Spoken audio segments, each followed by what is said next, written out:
सुहाणी आपल्या मोठ्या मोठ्या डोळ्यांच्या पापण्या मिचकावत फक्त त्याच्याकडेच पाहत होती. तुम्ही खरंच आलात की मी स्वप्न बघते?" ती उठत म्हणाली. तिचा निरागस प्रश्न ऐकून सम्राट क्षणभर तिच्यात हरवला. तो ठरवून आला होता तिच्यापासून दूर राहायचं, पण नजर तिच्यावरून हटत नव्हती. सुहाणी हळूहळू जवळ आली. "मी एकदा तुम्हाला स्पर्श करून पाहते," असं म्हणत ती हात पुढे करणार इतक्यात सम्राट 2 पावलं मागे गेला आणि सरळ स्टडी रूम मध्ये जाऊन दार बंद केलं. त्याला तसं जाताना पाहून सुहानी ओठ वाकडं करत म्हणाली, "मी तर विसरलेच होते. मी या सडूवर प्रेम करते, पण हा माझ्यावर नाही." पण पुढच्या क्षणी ती हसत म्हणाली, "चला, सडू परत आलाय. कमीत कमी डोळ्यासमोर तरी राहील." तिकडे स्टडी रूम मध्ये सम्राट स्वतःवरच चिडला होता.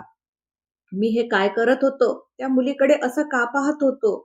त्याने सिगरेट पेटवली, पण मनात मात्र सुहाडीचे शब्द घुमत होते. "तुम्ही खरंच आलात?" तो शर्टलेस सोफ्यावर पडला, पण धडधड कमी होत नव्हती. बाहेर सुहाणीचीही तीच अवस्था होती.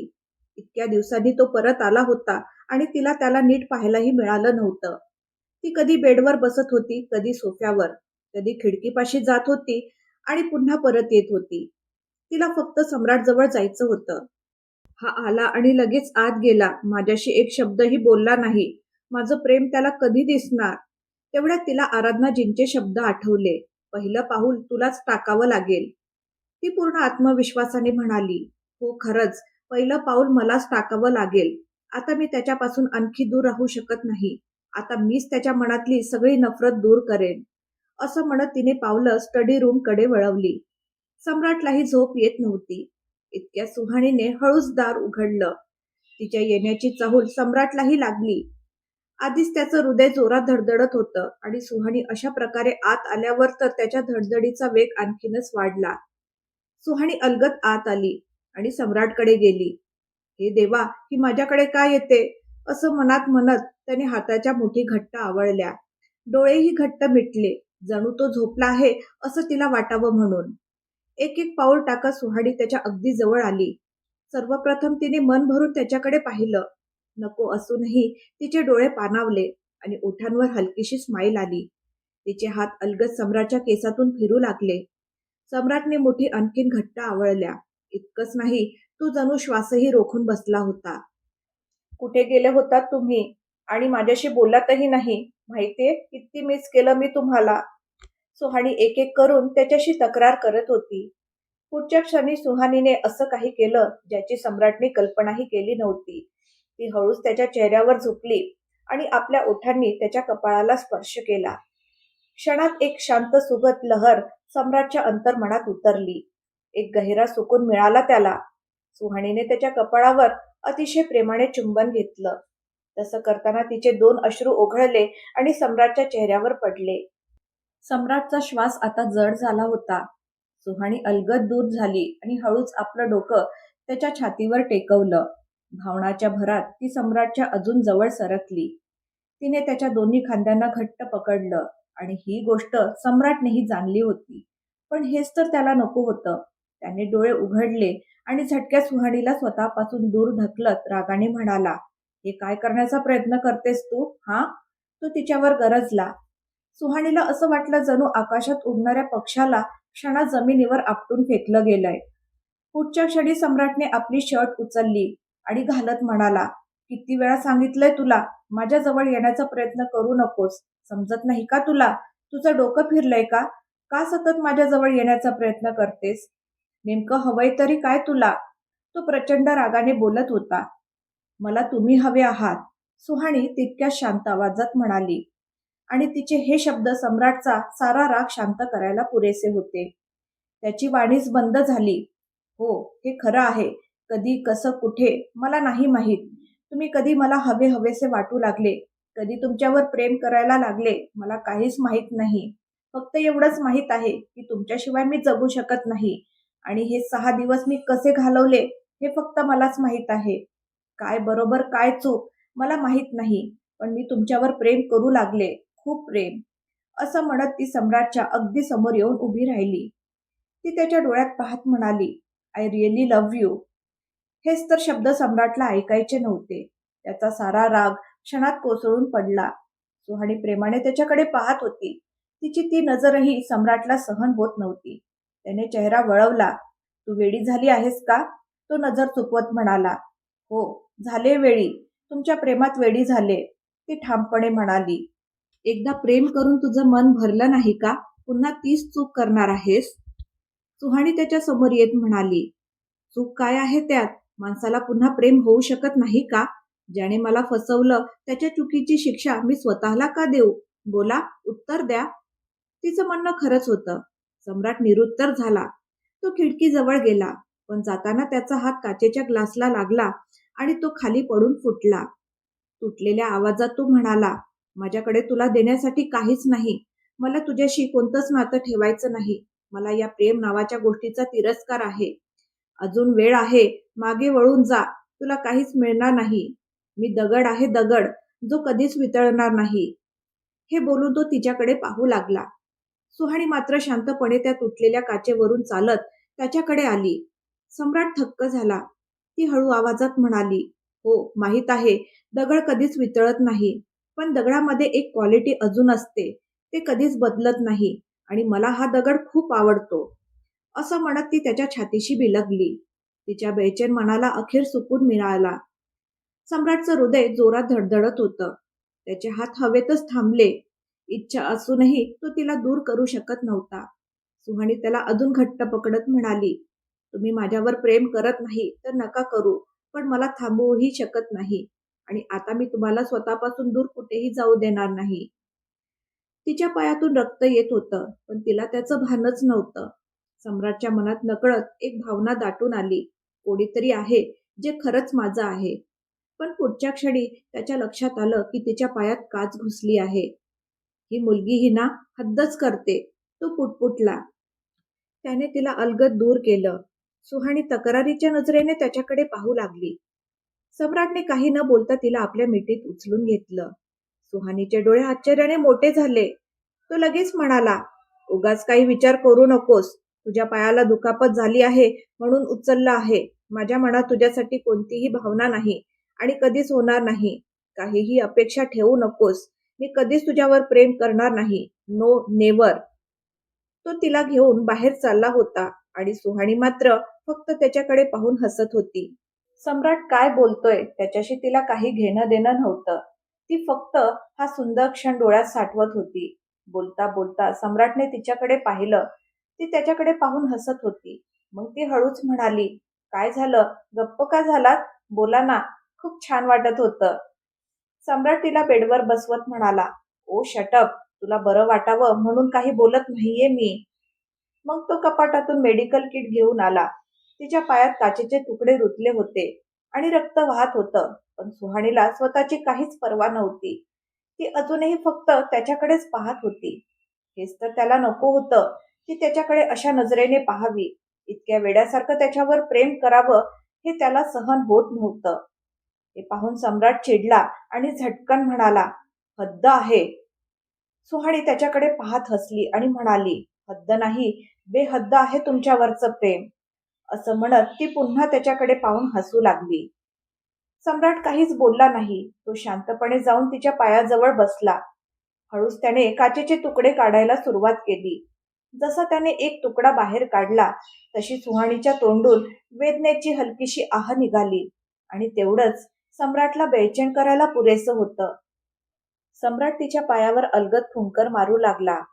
खूप दुखतंय का? त्याने जखमेवर औषध लावत विचारलं.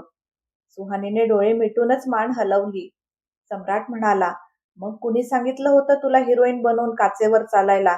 किती रक्त वाहतंय त्याचं काही भान आहे का? कायम लहान मुलांसारख्या खोड्या करत असतेस आणि काही बोललं तर तीच फालतू धमकी. आजोबांना सांगेन. तो तिचीच नक्कल करत म्हणाला. सुहाणी पुन्हा हसू लागली. त्याच्या बोलण्यातली काळजी तिला स्पष्ट जाणवत होती. पट्टी बांधत तो म्हणाला, खबरदार पुन्हा स्वतःला दुखापत केलीस तर. मग त्याने उठून मेडिकल किट कपाटात ठेवलं आणि स्टडी रूमकडे वळला. सुहाणी बेचैन होऊन म्हणाली, आता कुठे जाताय तुम्ही? थांबा ना माझ्या जवळ. तिचा आवाज ऐकून त्याची पावलं थांबली. तो मागे वळून म्हणाला, मी आधीच सांगितलंय, तुला देण्यासाठी माझ्याकडे काहीच नाही, वेळही नाही. इतकं बोलून तो आत गेला आणि दार बंद केलं. सुहाणी काही क्षण त्या बंद दाराकडे पाहत राहिली. त्याची कठोरता तिला टोचत होती, पण त्याची काळजीही तिने पाहिली होती. तिने उशी छातीशी कवटाळली आणि हसत म्हणाली, "पाहिलंय मी तुम्हाला. वरून चढू आहात, पण मनाने खूप सॉफ्ट आणि केअरिंग आहात. हाच खरा सम्राट मी सगळ्यांसमोर आणूनच दाखवेन." मग काही वेळात ती झोपून गेली. तिकडे सम्राटही विचार करत करत झोपून गेला. दुसऱ्या दिवशी सकाळी उठून सम्राट एक्सरसाइज करायला छतावर निघून गेला होता. थोड्या वेळाने सुहाणीला जाग आली आणि जाग येताच तिला पुन्हा सम्राटला पाहण्याची इच्छा झाली. तिला वाटलं होतं तो स्टडी रूम मध्येच असेल. ती उठली आणि हळूहळू पावलं टाकत स्टडी रूम कडे गेली. पण सम्राट तिथे नव्हताच. हा कुठे गेला असं म्हणत ती परत वळली. पण पायाला लागलेल्या जखमेने तीव्र वेदना झाली. तिने आपल्या पायाकडे पाहिलं तर जखमेतून पुन्हा रक्त वाहत होतं. ओ गॉड, तो सडू पाहिल तर पुन्हा रागवेल, असं म्हणत ती सोफ्यावर बसली आणि पायावर बांधलेली पट्टी काढू लागली. तेवढ्यात सम्राट खोलीत आला. जशी त्याची नजर सुहाणीच्या पायावर पडली, तशी त्याची पावलं आपोआप तिच्याकडे वळली. पण काहीतरी आठवताच तो तिथेच थांबला आणि मोबाईल कानाला लावत काही न बोलता बाहेर निघून गेला. सम्राटच्या या वागण्याने सुहाणीला क्षणभर विचित्र वाटलं, पण लगेचच तिला सगळं समजलं. ती मनात म्हणाली, "अच्छा, तर तुम्ही माझ्यापासून दूर राहणार. मीही बघते किती दिवस पळता तुम्ही माझ्यापासून. कारण आज मी तुमच्या डोळ्यात माझ्यासाठी जे पाहिलं ते प्रेमच होतं, जे तुम्ही नाकारू शकत नाही. तुम्ही कितीही दूर जा मिस्टर सडू, पण यायचं तुम्हाला माझ्याकडेच आहे." 5 मिनिटातच सम्राट परत आला आणि त्याच्यासोबत डॉक्टरही होते. दोघांची नजरानजर झाली. जिथे सुहाणीची नजर त्याच्यावरून हटत नव्हती, तिथे सम्राट मात्र नजर चुकवत होता. डॉक्टर आलटून पालटून दोघांकडे पाहत होते. मग सम्राटने त्याच्याकडे एक कटाक्ष टाकत म्हटलं, "आमच्याकडेच बघत बसणार आहात का, की तुमचं काम करणार?" हे ऐकताच डॉक्टर लगेच सुहाणी जवळ गेले. ते तिची जखम स्वच्छ करू लागले.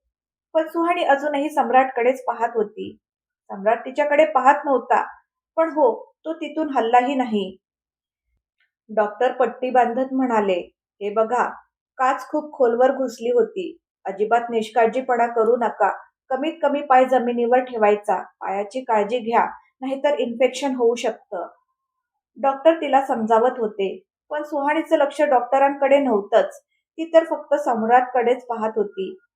सम्राट कधी तिच्याकडे पाहत होता, तर कधी नजर चुकवत होता. मनातल्या मनात त्याला तिचा राग येत होता. कितीही सांगितलं तरी ही मुलगी काही ऐकतच नाही. हट्टी आहे. स्वतः शांत राहत नाही आणि मलाही राहू देत नाही. तो स्वतःचा राग आवरत होता. कारण त्याने ठरवलं होतं सुहाणीपासून दूर राहायचं.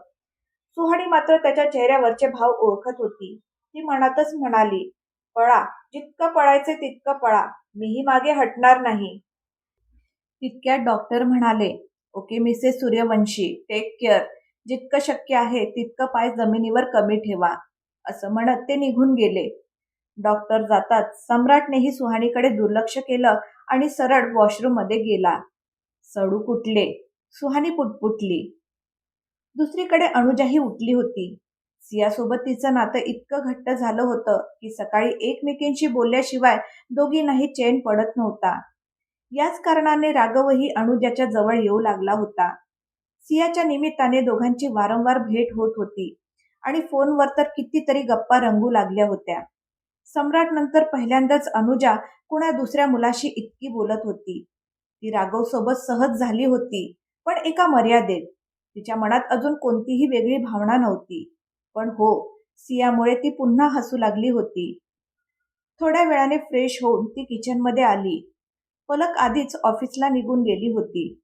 तिने फ्रीजचा दरवाजा उघडून पाहिलं आणि स्वतःशीच म्हणाली, "ही पलक ना, एक काम नीट होत नाही तिच्याकडून. फ्रीज पूर्ण रिकामा आहे. म्हणाली होती भाजी घेऊन येते, पण काही लक्षातच राहत नाही हिच्या. आजही लवकर ऑफिसला निघून गेली. एक काम करते, मीच जाते भाजी आणायला." असं म्हणत ती बाहेर पडली. इकडे सम्राट आंघोळ करून बाहेर आला होता. बाथरोबमध्ये ओल्या केसातून टिपकणारं पाणी. तो आणखीनच देखणा दिसत होता. सुहाणीची नजर त्याच्यावरून हटत नव्हती. मग ती हळू आवाजात म्हणाली, "मलाही वॉशरूमला जायचं आहे." तिच्या मनात एकच विचार होता, सम्राट तिला उचलून नेईल. सम्राट काही न बोलता तिच्या जवळ आला. त्याने तिला आपल्या मिठीत उचललं आणि वॉशरूमकडे निघाला. सुहाणीने लगेच आपले हात त्याच्या गळ्यात गुंफले आणि प्रेमाने त्याच्याकडे पाहू लागली. पण सम्राट जणू दगडाचं हृदय घेऊन उभा होता. तिने कितीही प्रेमाने पाहिलं तरी त्याने एकदाही तिच्याकडे पाहिलं नाही. तो फक्त आपलं कर्तव्य पार पाडत होता. हे पाहून सुहानी चिडली आणि म्हणाली, किती अनरोमॅन्टिक आहात तुम्ही, सडू कुठले. सम्राटने काहीच उत्तर दिलं नाही. सुहानी बैचेनीने म्हणाली, का नाही दिसत तुम्हाला माझं प्रेम. तिची तडप सम्राटला आतपर्यंत जाणवत होती. पण नेहमीप्रमाणे त्याने स्वतःवर ताबा ठेवला आणि कठोरपणे म्हणाला, मी सांगितलं नव्हतं तुला माझ्यावर प्रेम करायचं म्हणजे आगीत उडी मारण्यासारखं आहे. उडी मारायची हौस असेल तर खुशाल मार. हो हो, उडी मारेनच, सुहानीही चिडून म्हणाली. तुम्हाला विचारून थोडीच मारणार आहे. मोठे आलेत, प्रत्येक वेळी भाव खात बसता. माझ्यापासून दूर राहण्याचा प्रयत्न करता, पण राहू शकत नाही. अहो, प्रेम करता तर सरळ सांगून टाका ना, का एवढं तडपवताय मला. सम्राटने रागाने तिच्याकडे पाहिलं. गैरसमज करून घेण्याची खूप हौस आहे तुला, असं म्हणत त्याने तिला खाली उतरवलं आणि वळला. पण सुहानीने लगेच त्याचा हात पकडला. आता काय झालं, तो त्रासिकपणे म्हणाला. सुहानी दाराला टेकून मिश्किलपणे म्हणाली, मला फक्त हे विचारायचं होतं की तुम्ही सुरुवातीपासूनच इतके सडू आहात की यासाठी तुम्ही कुठला स्पेशल कोर्स केला आहे. हे ऐकताच सम्राट 2 पावलं तिच्याकडे आला. यू. पण सुहानी झटकन वॉशरूम मध्ये शिरली आणि धाडकन दरवाजा बंद केला. इकडे सम्राटने कसा बसा राग गिळला आणि ऑफिससाठी तयार होऊ लागला. दुसरीकडे अनुजा भाजी मार्केटमध्ये पोहोचली होती. ती निवांतपणे भाज्या घेत होती. तिला कल्पनाही नव्हती की कुणाच्या तरी नजरा तिच्यावरच खिळल्या आहेत. तो दुसरा कोणी नव्हता, तोच डॉक्टर होता जो तिला चुकीची औषधं देत होता. तो मनातच म्हणाला, ही अनुजा तर अगदी ठणठणीत दिसते. माझी औषधं घेतल्यानंतर तर ती अंथरुणाला खिळली पाहिजे होती, पण ही तर आरामात फिरते. हे कसं शक्य आहे. हे शोधण्यासाठी तो तिच्या जवळ गेला आणि मुद्दाम धडकला. ओ सॉरी सॉरी. अरे अनुजा तू. तो बनावटी आश्चर्याने म्हणाला. अनुजा हसली. गुड मॉर्निंग डॉक्टर, कसे आहात तुम्ही. तो लगेच म्हणाला, हा प्रश्न तर मला तुला विचारायला हवा. तू कशी आहेस. औषधं तर वेळेवर घेतेस ना. अनुजा सहजपणे म्हणाली, हो डॉक्टर, अगदी वेळेवर घेते. तुमच्या औषधांनी तर मला पूर्ण बरं केलंय. आता तर मला असं वाटतच नाही की मला काही आजार होता. हे ऐकताच डॉक्टराच्या पायाखालची जमीनच सरकली. त्याच्या कपाळावर घाम फुटला, कारण त्याला ठाऊक होतं, जर अनुजा मेली नाही तर त्याचं मरण नक्की होईल. रुमालाने घाम पुसत तो कसाबसा म्हणाला, अरे वा, ही तर खूप चांगली बातमी आहे. हा तर चमत्कारच झाला. अनुजा निरागसपणे म्हणाली, हो डॉक्टर, खरंच चमत्कारच आहे.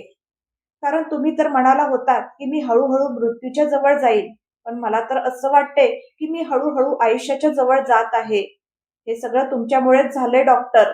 तुम्ही माझ्यासाठी देवापेक्षा कमी नाही. तिचं बोलणं ऐकून डॉक्टर जबरदस्ती हसत म्हणाला, मला तर खूप आनंद होतोय की तू बरी होत आहेस. बरं, उद्या संध्याकाळी क्लिनिकमध्ये ये.